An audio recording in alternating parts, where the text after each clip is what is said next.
Ukraine যুদ্ধের জন্য garments ইন্ডাস্ট্রির বিজনেস ইজ সো টাফ নাও। বায়াররা আমাদের দেশে এখন অর্ডার কমিয়ে দিয়েছে, বাট এখন যেটা হচ্ছে এটাতে আমি হ্যাপি না।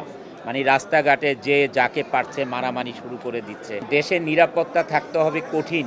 বাংলাদেশের বিজনেস এখন ভেরি টাফ, কারণ ইউক্রেন যুদ্ধের জন্য। আপনারা আবার কেউ মনে করেন না যে বাংলাদেশের বর্তমান পরিস্থিতির জন্য, না, এটা হচ্ছে ইউক্রেন যুদ্ধের জন্য গার্মেন্টস ইন্ডাস্ট্রির বিজনেস ইজ সো টাফ নাও।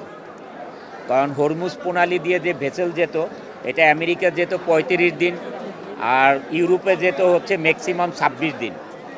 আর এখন এই ভেসেল যায় আমেরিকা যায় 62 দিন লাগে, ইউরোপেও 50 দিন লেগে যায়।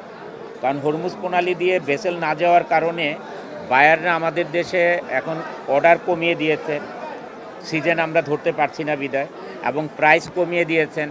তা আমি চাই না যে আমাদের যে কর্মসংস্থান আছে, 12,000 লোক কাজ করে, এই কর্মসংস্থানে কোনো সমস্যা হোক, এই কারণে আমি ম্যাক্সিমাম এখন বিজনেসে ফোকাস দিই। আর রমজান মাসে এটাই মানে আসলে সবার জন্যে একটি পরামর্শ দিতে চাই, ভালোবাসার সহিত বলতে চাই।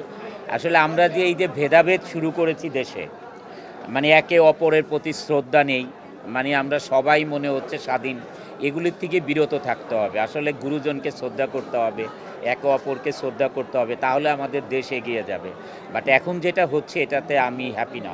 মানে রাস্তাঘাটে যে যাকে পারছে মারামারি শুরু করে দিচ্ছে। ইভেন তো আমরা যখন তারাবি নামাজ পড়ি, রাস্তা দিয়ে দেখি হই হুল্লা, মানে চিৎকার চেঁচামেচি, এগুলো এখনও হচ্ছে। মানে এগুলো আসলে কাম্য নয়। এটা কখনো কোনো দেশের জন্য ভালো কিছু বয়ে আনবে না। কারণ দেশের নিরাপত্তা থাকতে হবে কঠিন, এবং সবাই শ্রদ্ধশীল থাকতে হবে একে অপরের প্রতি, না হলে তো দেশে শান্তিতে আমরা বাস করতে পারবো না। এটা কোনো সরকার একা কারো দ্বারা সম্ভব নয়, এটা আমাদের সবার দায়িত্ব আসলে।